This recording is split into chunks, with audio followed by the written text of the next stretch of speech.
Palestine's UN representative calls for full implementation of three-phase Gaza ceasefire agreement. Russia and Ukraine to hold separate talks with U.S. officials in Saudi Arabia next Monday.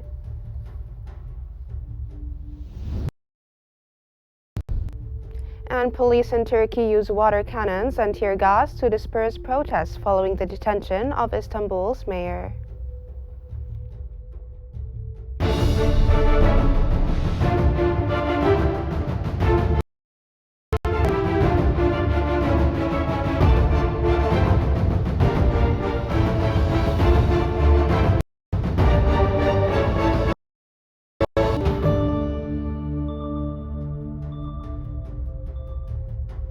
It's 10 a.m. Cairo local time, and you're watching Qnews. We begin today's bulletin with the latest developments in Gaza.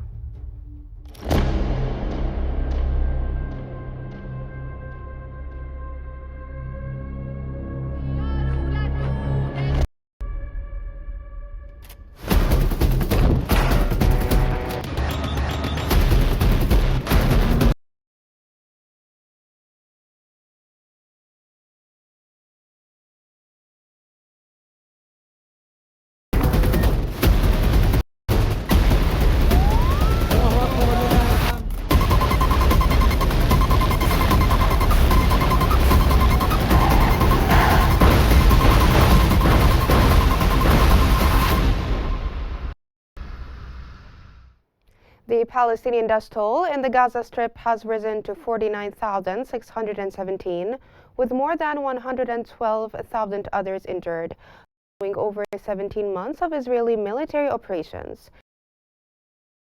Between Israel and Hamas took effect on January 19. As part of the deal, some residents were permitted to return to northern Gaza via the Netzarim corridor at the end of January. However, the ceasefire ended on Tuesday as Israel resumed air and ground operations in Gaza. On Wednesday, the Israeli military confirmed it had launched a targeted ground offensive central to establish a buffer zone between the northern and southern regions of the enclave. Palestine's representative to the United Nations, Riyad Mansour, has called for the full implementation of the three-phase ceasefire agreement in Gaza. Speaking at a UN Security Council session, Mansour urged the international community to act swiftly to end the suffering of civilians in the Gaza Strip.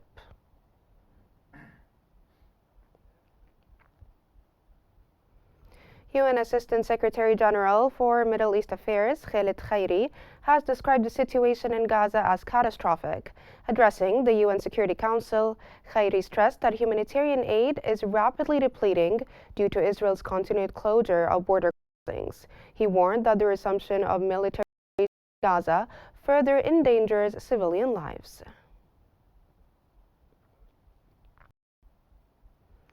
The Israeli government has unanimously approved Prime Minister Benjamin Netanyahu's proposal to dismiss Shin Bet's chief, Ronen Bar.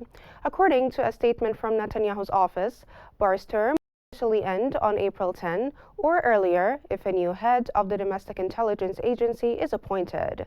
Israeli media report that some cabinet ministers have requested that the dismissal be moved up to this Sunday, while the government is considering finalizing his departure by next Friday.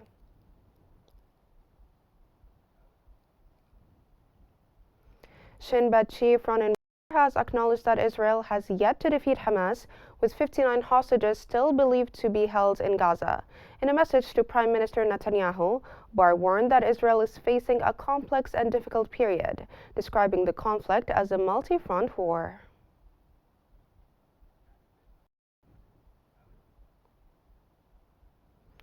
And now we move to the latest developments in the Russian-Ukrainian conflict.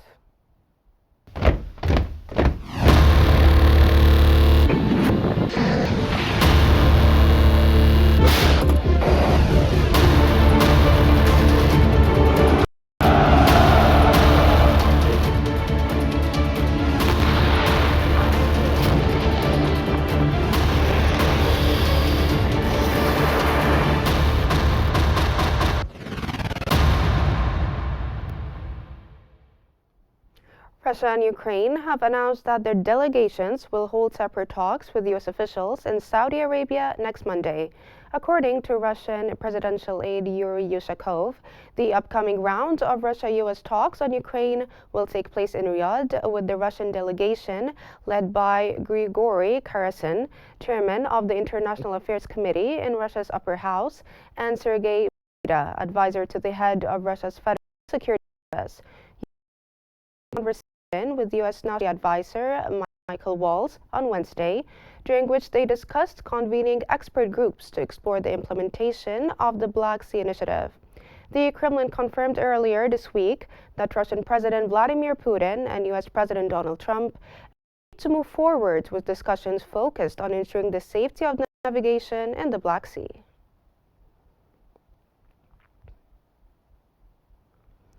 European Union leaders have reaffirmed their commitment to supporting Ukraine, but stopped short of approving a proposed €5 billion package for artillery purchases. The call for funding was made during a virtual address by Ukrainian President Volodymyr Zelensky to European Union leaders meeting in Brussels. Ahead of the summit, the bloc's foreign policy chief, Kaja Kallas, urged leaders to muster support for Kyiv with concrete action, as U.S. President Donald Trump continues his diplomatic push to end the war, including efforts to re-engage with Russia. Following the meeting, European Council President Antonio Costa expressed confidence that member states would increase their pledges to Ukraine. To adjust the timing of the entry into force of tariffs, the impact of our response does not.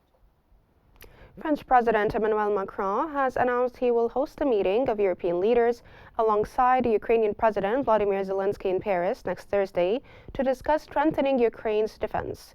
The talks will focus on accelerating immediate military support, exploring how a potential ceasefire could be implemented, and outlining long-term plans to reinforce Ukraine's military, including the possible deployment of troops.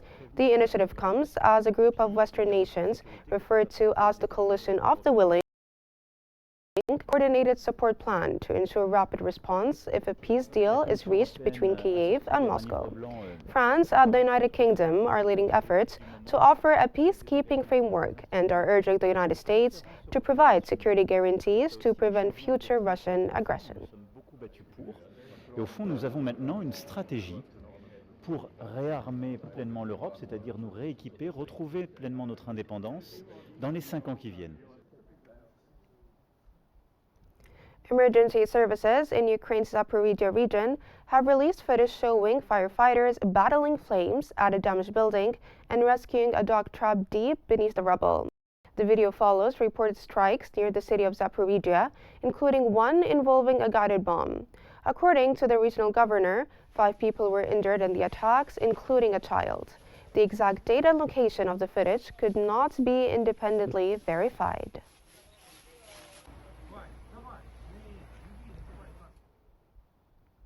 Ukraine's military has reported a strike on a recently closed gas pumping and measuring station in Russia's Kursk region.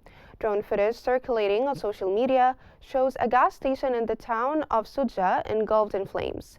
The location was verified by Reuters through satellite imagery and visual features, though the date of the footage could not be independently confirmed. Local Russian media also reported a major fire at the Sudzha gas station on the same day. There has been no official response from either Kyiv or Moscow.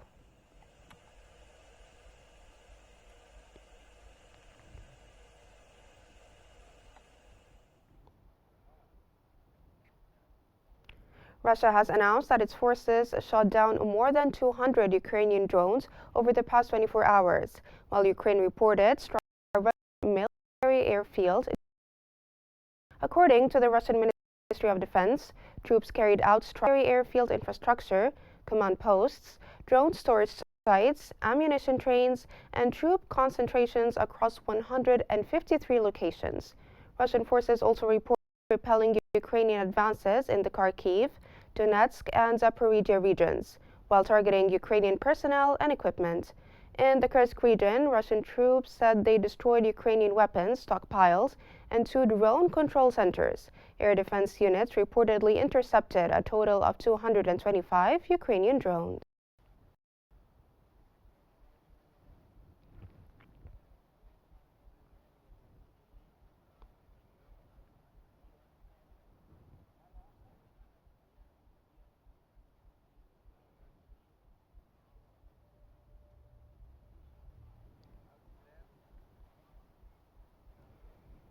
The Sudanese army announced that its forces had successfully seized control of central Khartoum, the Arab market, the presidential palace buildings, and the ministries. In a statement, the Sudanese army stated that its forces had completely destroyed the Rapid Support Forces equipment and seized large quantities of its gear and weapons in the mentioned areas.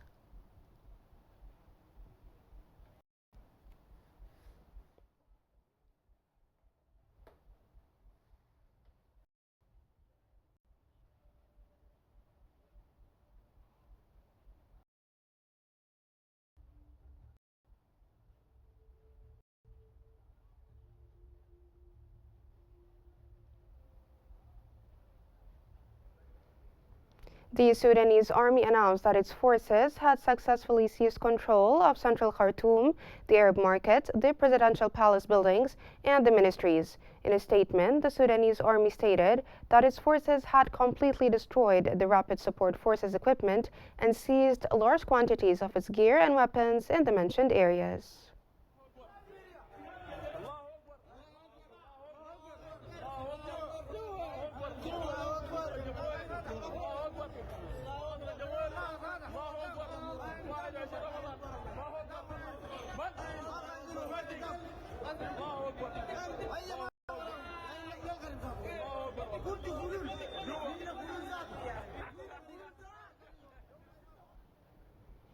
Kirsty Coventry has been elected as the 10th president of the International Olympic Committee, becoming the first woman and the first movement. The election took place during the 144th IOC session in Greece, with more than 100 members casting secret ballots. Coventry, a 41-year-old former Olympic swimmer from Zimbabwe, won in the first round of voting and will officially take office after June 23, succeeding Thomas Bach, who has served since 2013. In total, 97 valid votes were cast, with Coventry receiving 49, enough to secure a majority. Coventry will serve an initial 8-year term with the possibility of a 4-year extension. Speaking at her first press conference, she emphasized a strong relationship between the IOC and China and pledged to strengthen ties with all member nations.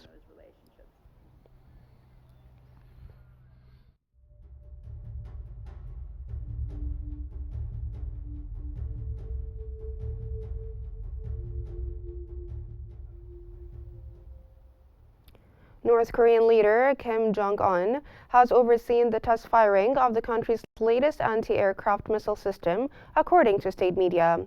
The launch, conducted by North Korea's Missile Administration, aimed to assess the performance of a system already in production. State television reported that the system proved to be highly reliable with an advantageous combat response. Kim also expressed appreciation to the research group behind the development. The test location was not disclosed.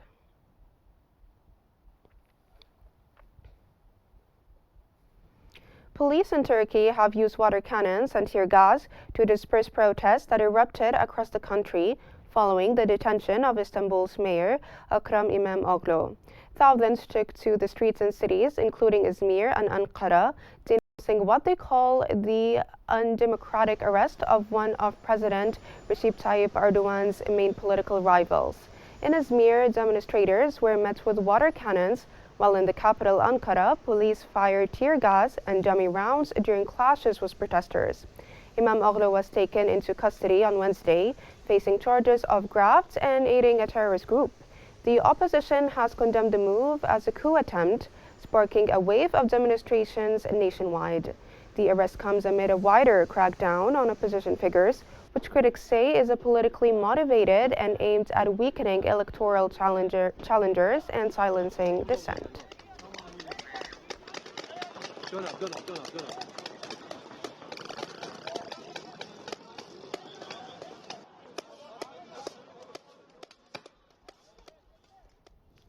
A group of 311 Venezuelan nationals returned from Mexico has landed in Caracas, a flight operated by state-owned airline Conviasa. The arrival brings the total number of recently returned Venezuelan migrants to 920. The announcement came shortly after the U.S. government, via social media, accused Venezuelan officials of falsely claiming that repatriation flights through Mexico were taking place that day. Cabello stated that the flight was arranged through a direct agreement with the Mexican government, though he did not provide further details.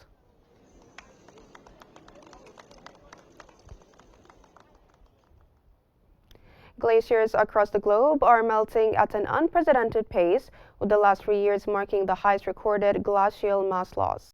According to a UNESCO report released on Friday, mountain glaciers have become the largest contributors to sea level rise, placing millions at risk of flooding and threatening water supply vital for agriculture and hydroelectric energy. Since 1975, glaciers have lost an estimated 9,000 gigatons of ice, equivalent to a block the size of Germany, 25 meters thick. Experts warn that this rapid loss is accelerating and could trigger severe economic, environmental, and social consequences. In 2024 alone, glaciers lost 450 gigatons of mass, with 5 of the past 6 years registering record losses. Scientists say that if current melting rates persist, many glaciers could disappear by the end of the century.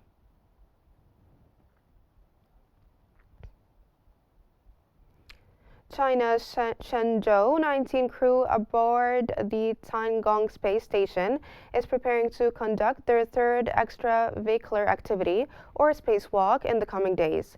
According to the China Main Space Agency, the space station remains in stable condition, and astronauts Kai Shuji, Song Lingdong, and Wang Haozi have completed comprehensive preparations for the upcoming spacewalk.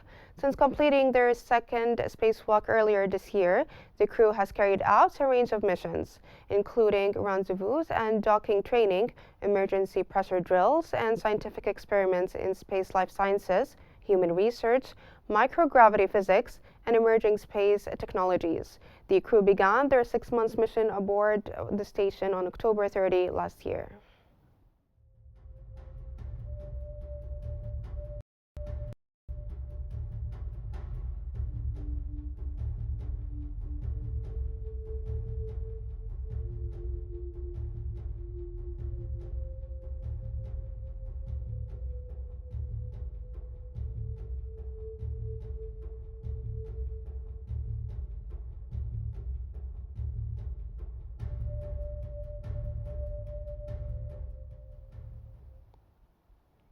And now we move to Mark in our newsroom for the economic news.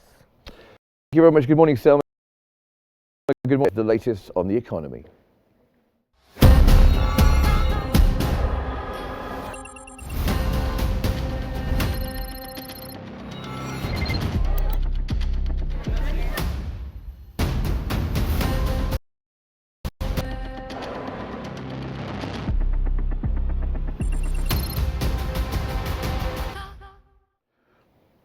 US President Donald Trump says the United States will soon sign a minerals and natural resources deal with Ukraine, adding that his peace efforts for the country are going pretty well, following recent talks with Russian and Ukrainian leaders. And moments ago, I also signed an executive order to dramatically increase production of critical minerals and rare earths. It's a big thing in this country, and as you know, we're also signing agreements in various locations to minerals and lots of other things all over the world, but in particular Ukraine. We're doing very well with regard to Ukraine and Russia. One of the things we are doing is signing it very shortly with respect to rare earths with Ukraine, which they have. Rate cuts dipped slightly, falling 18 points, or 0.07%, to open at 24,753 points. South Korea's started the day higher, up 0.53% at 2,642.50 points. Meanwhile, China's Shanghai Composite Index opened marginally lower, down 1.21 points, or 0.04%, at 3,425.22.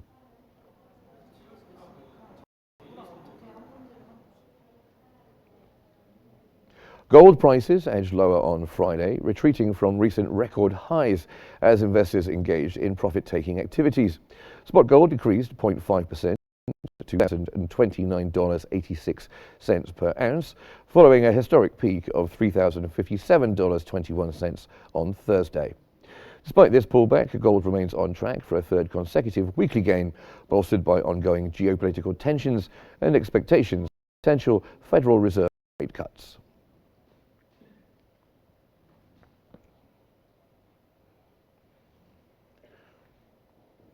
Oil prices advanced on Friday, poised for a second consecutive weekly gain, driven by new U.S. sanctions on Iran and planned output cuts by OPEC+. Brent crude futures rose 0.3% to $72.21 per barrel, while U.S. West Texas Intermediate crude futures increased 0.4% to $68.32 per barrel. Both benchmarks set to rise around 2% for the week, marking gains since early 2025. The U.S. Treasury's recent sanctions targeting entities involved in supplying Iranian oil, coupled with OPEC+'s plans to cut output to address overproduction, have contributed to tightening supply concerns.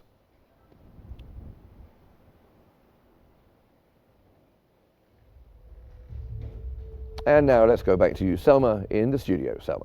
Thank you so much, Mark. And that brings us to the end of our news bulletin. We've been covering Palestine's UN representative called implementation of three-phase Gaza ceasefire agreement. Russia and Ukraine to hold separate talks with U.S. officials in Saudi Arabia next Monday.